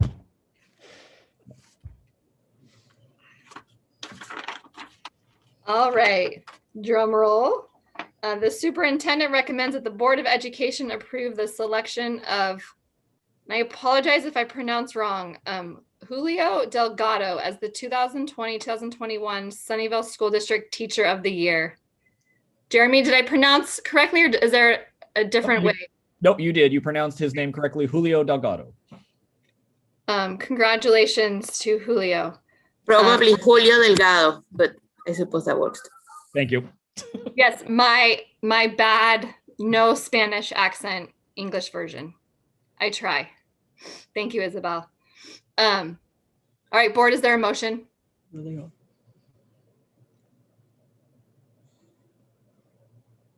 Okay, guys. You're unmuted. I thought you were going. Go ahead. No, I saw you were gone. Yeah. Go ahead, Isabel. Well, let me read it. Let me pull it back from the other screen.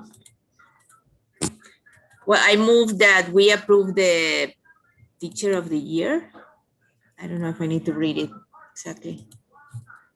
Yeah, just read it, but read it with his name, with their name in it. So just say like I move that the board approve, and then the selection of, and then put his name in and read the rest.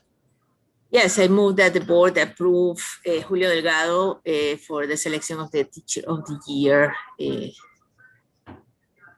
All right, is there a second? I'll second. Not the second. Board, any comments? Congratulations to the entire. I just want to say, I mean, I just am so, it's such an exciting, you know, it's like such a big deal for all these awards. I think it's such an amazing experience that we can, when we can come together, and I just, you know, I really appreciate that it gives people opportunity to express their appreciation for each other. So I think it's just awesome all the way around. And Mike, I sent you an email. I really want to get more information on the ceremony for all this stuff. Thank you, Bridget. Well said. All right, all those in favor, please say aye. Aye. Aye. Chair votes aye, and with that, the motion passes. All right, on to 9C, the 2020-2021 Management Team Member of the Year nominations. Yes, rounding out our fantastic recognition is the Management Team Member of the Year nominees. Just a little bit of information. So our management team members are nominated by peers and then selected by cabinet. So that's just a little bit, just because there's not one from each site, because that would that'd be an interesting process. So we present to you tonight the 5 nominees for Management Team Members of the Year. This is going to get interesting because one of the nominees is in the audience, if I'm reading my participant attendee list correctly. So because of the cone of silence, maybe Danielle can put it on mute just in case, so there's some suspense. I'm just kidding. Anyway, so handling it over to Michelle. Take it away, please. All right. Drum roll. The superintendent recommends that the Board of Education approve the selection of Danielle Lowry as the 2020-2021 Sunnyvale School District Management Team Member of the Year. Congratulations. And I think Danielle is here. But Jeremy just told her to not listen. Yeah. All right, board, is there a motion? Sure, I move that we approve the nomination of Danielle Lowry for the Sunnyvale School District Management Team Member of the Year.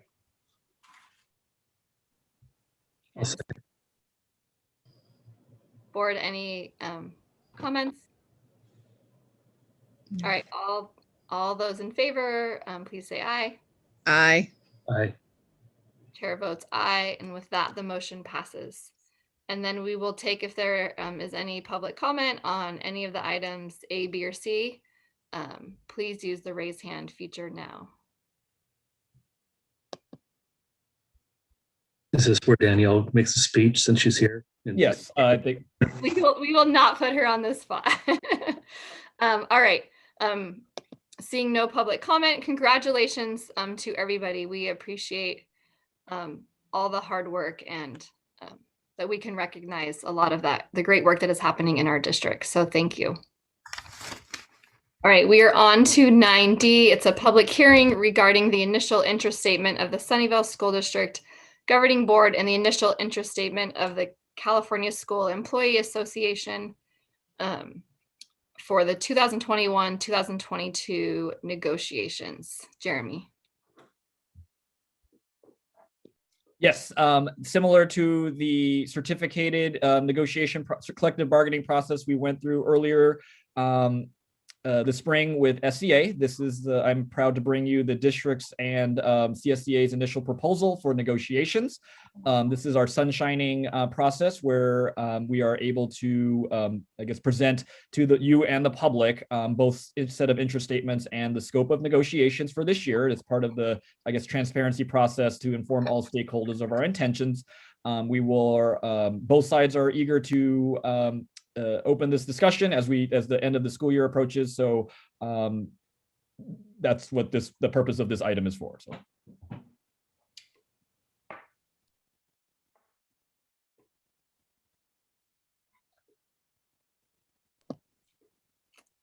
I now open this public hearing at 8:38. So there's any members of the public who wish to speak on this item, please use the raise hand feature now.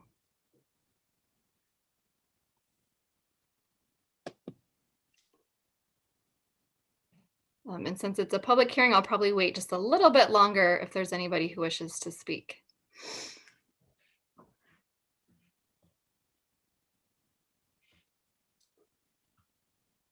This is reminding me when we'd be in the boardroom, someone would start humming the Jeopardy song, right?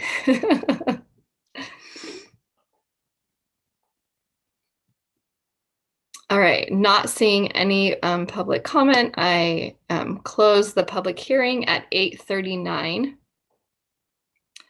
Board, is there a motion? I move approval of the initial interest statement from the Sunnyvale School District Governing Board and the initial interest statement of the California School Employees Association Chapter 205 for the 2021-2022 negotiations. I'll second. Thank you. Board, is there any discussion or questions? Thank you to Jeremy and also to the CSEA, right, for the great work that you guys all do in the partnership. All those in favor, please say aye. Aye. Chair votes aye, and with that, the motion passes. We are now on to the last review and action item, 9E, approval of the 2021 Expanded Learning Opportunities Grant Plan. And Mala. Thank you.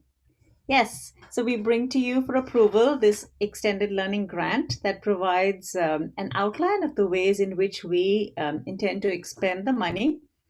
The goal of this grant is to provide, as the cover letter says, supplemental instruction, support for social emotional well-being, and in addition, meals and snacks for specific student groups that have been outlined. And the list of where we can expend the grant is included. It's very specific.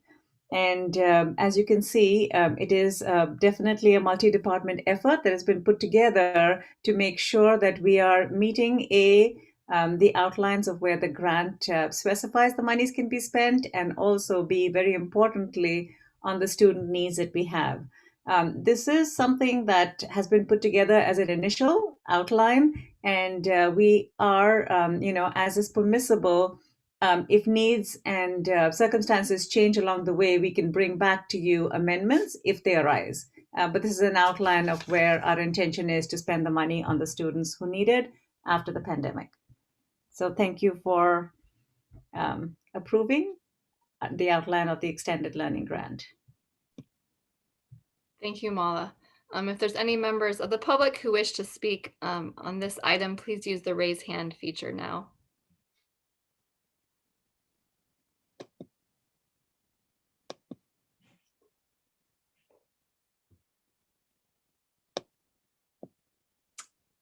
All right, not seeing any. Board, is there questions or comments? Nancy? We need a motion. So I'm moving that we approve the 2021 Expanded Learning Opportunities Grant Plan. I'll second. Thank you, Nancy, for keeping me on track there. It's okay. All right, now, board, is there any questions or comments?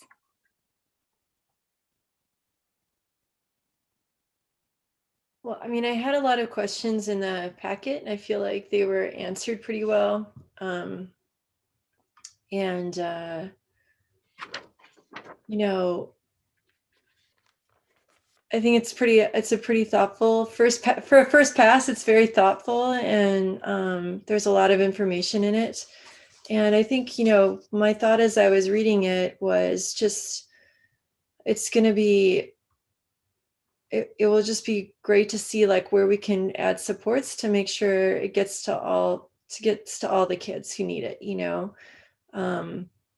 Like one of the questions I had asked was, you know, well, how's this getting out? And what the answer was like information. How is information getting out to families? And they said, well, you know, we have a variety of ways to, you know, reach out to families, and it went through all the different ways. And then they said, well, and our community outreach coordinators do a lot of that legwork for us. You know, they're on the phone and they know the families well. And so I asked a follow-up question, you know, do all our sites have one?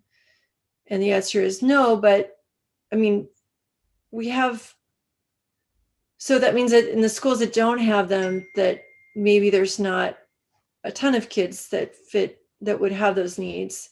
But if we're having more, if we're expecting more needs this year, maybe, how are we going to have coverage for all the kids, you know, that maybe, or even in a normal year, like what's the plan for, I mean, is there a plan? Are you going to just be working on a plan, or to try to get coverage for the students and the families that might not have needed support before, or maybe they're at a school that doesn't have an outreach coordinator that would be doing a lot of that heavy lifting for that. So if you don't have a plan yet, it's okay. I just no. Well, I can share part of the plan. A lot of what's in the plan is really for all schools, and it isn't limited to just the schools that have outreach coordinators. And as far as the input that we got from the stakeholders, you know, we did use the stakeholder consultations that we had for the LCAP to take into consideration, you know, where we can expand the LCAP funds and these funds as well. So we did take that stakeholder input. And just today we had a principal meeting with the elementary principals today, the middle school yesterday, where we talked about, and one of the roles, as you are aware, that's in the plan, is the equitable outcomes TOSA that we are supporting at every single school site. So Cumberland Cherry Chase, SMS Fairwood, every single school is getting that support because we do want to reach all our students and all our families. Okay, thanks a lot. Welcome. Nancy, did you have a question or comment? Oh, I just wanted to say that I too appreciate the breadth of the domains that were all covered, because while it can be used in every area, it isn't required to be used in every area. So I appreciate the scope and the breadth. I wish it wasn't just, once again, the frustration of single time monies. because the need is going to be longer than what anyone may have anticipated when we get down to looking at individual students and their families. So it's a good beginning, and I look forward to seeing the positive impacts that it's going to be having. When are we going to be getting a follow-up report? That was one question that suddenly occurred to me that I had not asked. On how the funds are being expended or the impact of Yeah, well, yes, I mean, how the funds will be expended will show up in the budget reports, but will there be an impact report at the end of this year, or even midterm, of how we doing and moving forward, because there is a structure within the LCAP for that, but this is a new program, and so I'm just Nancy, that might be my favorite question of the whole school year. And I'll tell you why. Because all this school year, we've been talking about this school year, just trying to get this school year. And then finally, we started talking about the beginning of next school year, which was super exciting. Now you're asking about the middle of next school year. That's right. So I think that's a really good question. And you're right, there isn't a process. And so probably what we should do as a governance team is set some benchmarks as we start developing the board calendar for next year on check-ins on how our different initiatives are doing, and answering just exactly the question that you asked. Thank you. And then also I would say, because I say this every time I meet with any group, one of the exciting things about this is, yeah, it's one-time money and we can't do this all forever, but I'm just really encouraging staff and teams and families, like, we're trying all these new things. Let's see what sticks and what we should keep doing.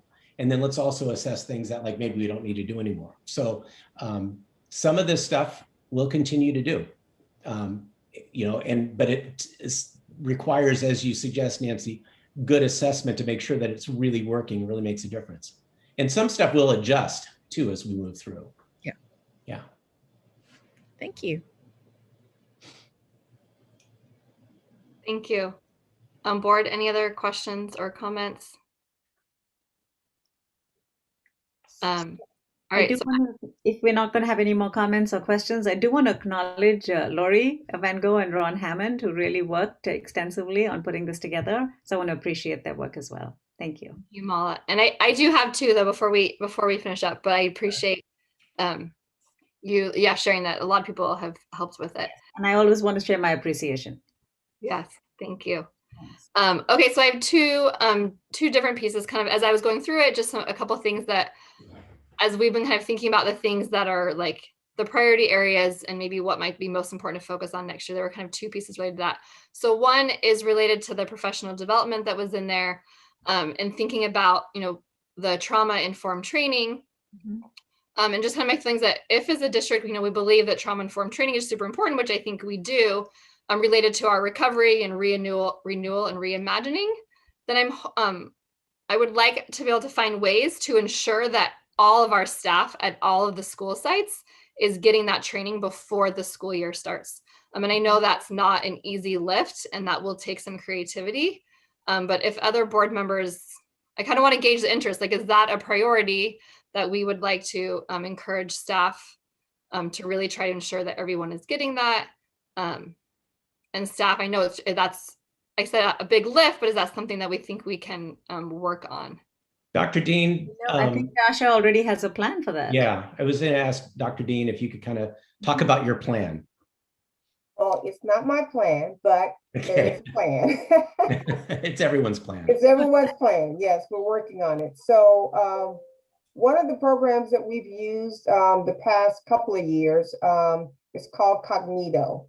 And we've used it for our suicide prevention, and we've also used it for after, we have this foundational knowledge just to kind of be aware of the mental health and wellness of not only our students, but our school communities. And so they've actually developed a platform for trauma informed to kind of provide that foundational knowledge. So I'm actually working with Jeremy, and we're working on how to push that out to all staff so that they would be able to take that at a time that works for them. There are a lot of different programs that we could use and do. We do have staff also that went through a year long, about 10 of us, I think it ended up being, but went through a year-long training in trauma, and not just trauma-informed, but actually trauma-competent practices, so that we would be in position to support our school sites with going deeper. Also, just recently, to prepare for summer programming, the team has worked with Molly and her team to provide to our elementary and our middle school teachers who will be teaching in summer about basically trauma-informed teaching. So we have actually started some of that work, and we do have a plan for that. And then just most recently today, we are a part, I think it's 6 of us that are joining this, but we are part of the SEL continuum with the county, and it's basically a kind of a professional learning community around socio-emotional learning and trauma-informed practices and things of that nature. And so actually the series today was on an additional 2 resources that we could actually use to go deeper once staff have actually gotten foundational knowledge that we plan to provide staff. So those are just some of the things we have going, but we definitely do plan to engage our staff and provide that support and training to them.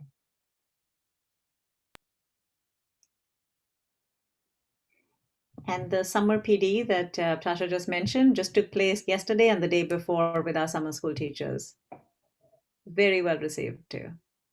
Thank you. And I just want to follow up with it. So I think also besides the ensuring that everyone gets that training as we're talking about, I also, I think I've learned in the past, right, that PD needs to be ongoing and, kind of continuing. So I'm hoping that also, as great as that first time beginning of the year training is, hopefully, as I know, we're also going to do some culturally responsive teaching training, and then the ongoing, and there's always, PD about math and ELA. So I'm hoping that the trauma is not a one-time one and done, which I'm assuming it's probably not, right? That will be integrated throughout the year with the other trainings.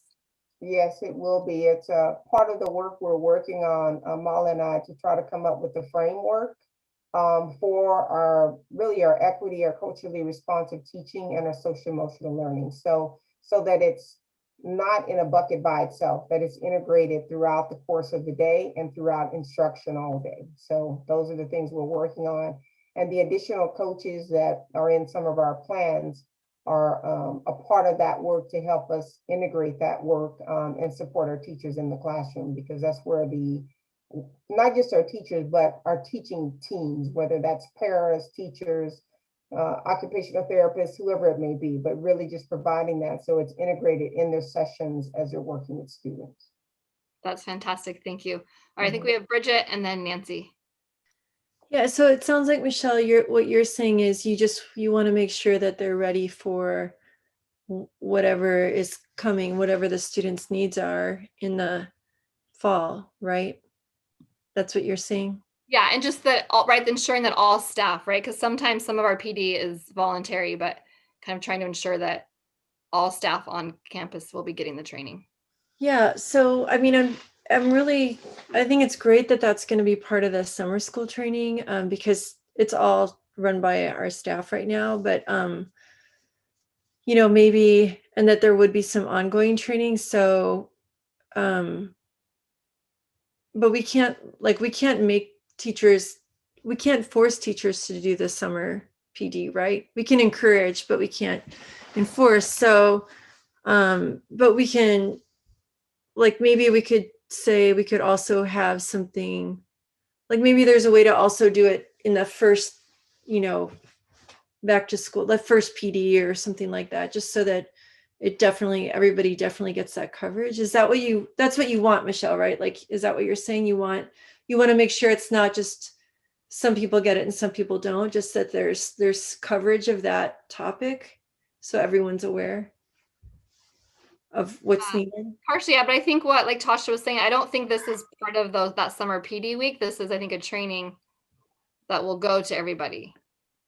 Yeah. Correct? That is correct. It's actually a platform, and the reason we chose this instead of some of the others is it actually comes with modules where you get to practice. So it's like you learn content and then you're given scenarios within there to apply the skills that you've learned within the module.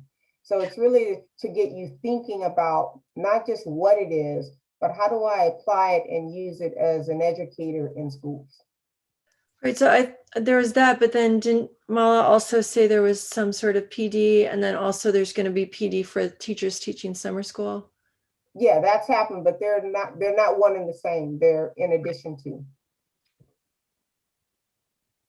So Michelle, what was your question for the board? You wanted to know if there was support for something for? Well, just that that's like a priority for the board, but I mean, it also sounds like staff's kind of already doing that, but just that that's a priority for the board to kind of ensure that all of our staff is trained on it. And I just had a thought as you were sharing it, Tasha, is this something, while we don't necessarily need it in our work as board members, is that something that us board members could participate in as well? I think you would be able to. We would just have to have you to get you a login to go into the system. Okay, because yeah, that just occurred to me that would be a nice thing to provide for us if that would be easy to do. Well, I'll agree with you, Michelle. I think it's important. I also feel that this training is important and support all of it. So yay. Thanks. All right, Nancy. Yes, so it's in my board comments that I will set in, but I wanted to make you aware that the Santa Clara County ACES Connection has updated their website, and that's also a platform for not only staff at all levels, but also families as well, to get more information about resilience, try and mitigate the impact of trauma. And while we use the fancy term trauma-informed practice, talking about what are needs and what are resources out there and available for everyone to be utilizing. So, thank you. Thanks, Nancy. Okay, and then the other piece from the learning grant, as I was going through it, the sections about the extended learning time, and I know we've talked about this before, and that idea of you can just extended learning time, but having effective extended learning time, right? And that the research shows that if there's effective, high quality extended learning with tutoring, that's what helps with closing the achievement gap. So I know you all know that, but I just wanted to highlight it, right? Because I think that is something, and I think us as a board, I can't remember, but one of the previous board meetings, we talked about that, right? Like this year is an opportunity to be creative, right? Because there is some extra one-time funds, so we can be creative to try out different things, right? To find which one of those extended learnings really can provide the greatest, I don't know what the word is, but impact. Thank you. That's a good word. Yeah. So so that was the other piece I just wanted to highlight and say, we can be the word creative. Esteban used earlier too. I love that, right? Let's be creative and figure out what's most impactful. Well, just to add on to what you're saying though, I feel like, this year we saw it in the lessons that the teachers were teaching and in the things the students were writing about, that this year was so focused on supporting students, right? Just socially and emotionally supporting them. That was what we as a district said that was our goal. And I think, I don't want anyone to feel like we're going to just train them to death, oh God, it's one more thing to do. But I would just say that maybe if we could just have an understanding that next year also is going to be one where we are going to focus on, social emotional learning and trauma-informed learning and just supporting people and supporting each other, supporting the staff and supporting the work that's going on with the kids and all of that. So it's not we're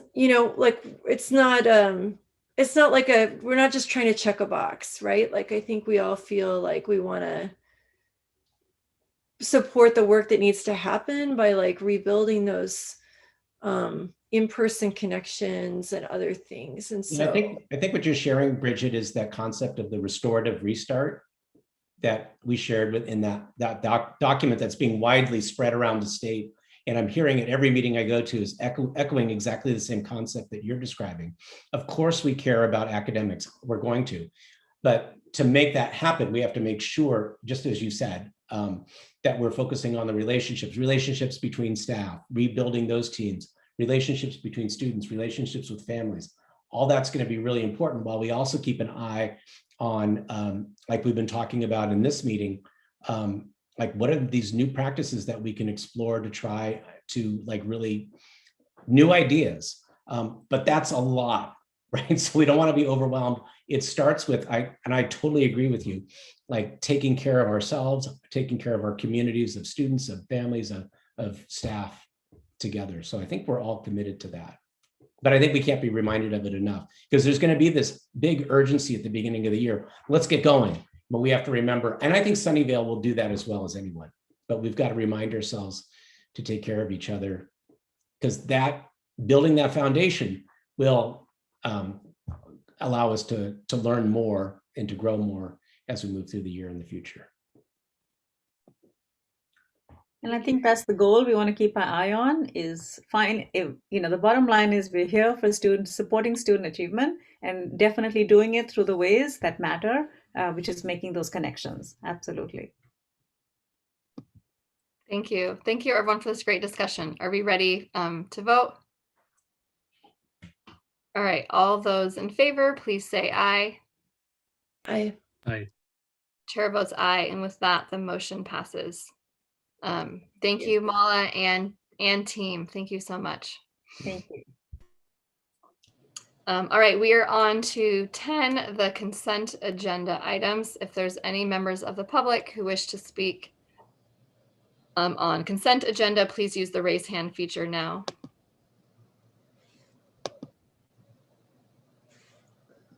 Not seeing any. Board, is there a motion?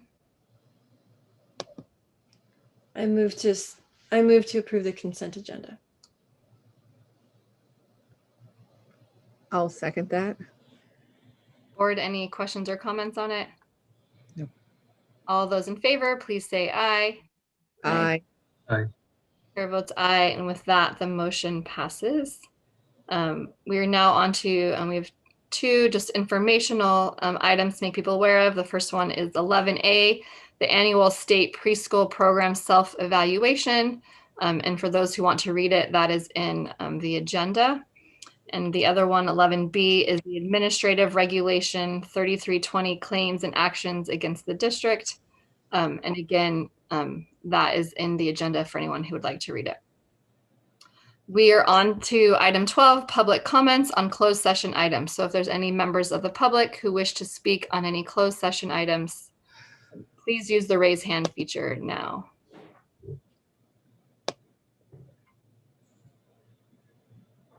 And not seeing any, we will convene to close session. Board, we're good going straight in there, yes? Yes. All right, we'll go in straight in for those who will not be with us at the end, which no one needs to wait for us. Thank you for everything and have a good night. Good night. And we will report back after we finish in closed session. Thank you, everybody.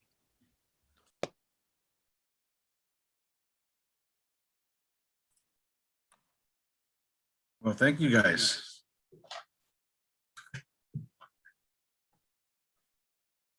Can't hear you. You're muted.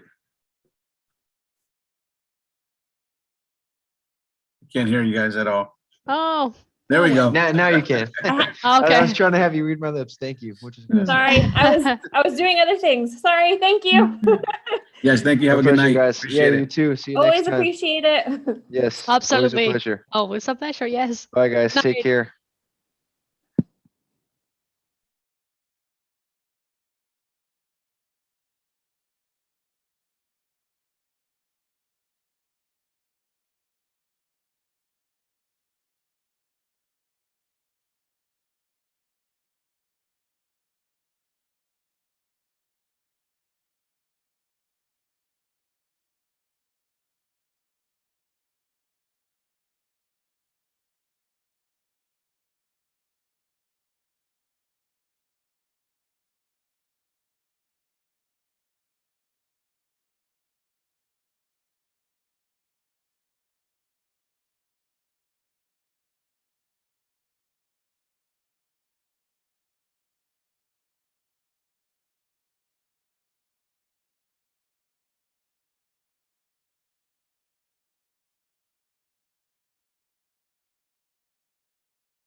You have to let us start our videos. Oh, there we go.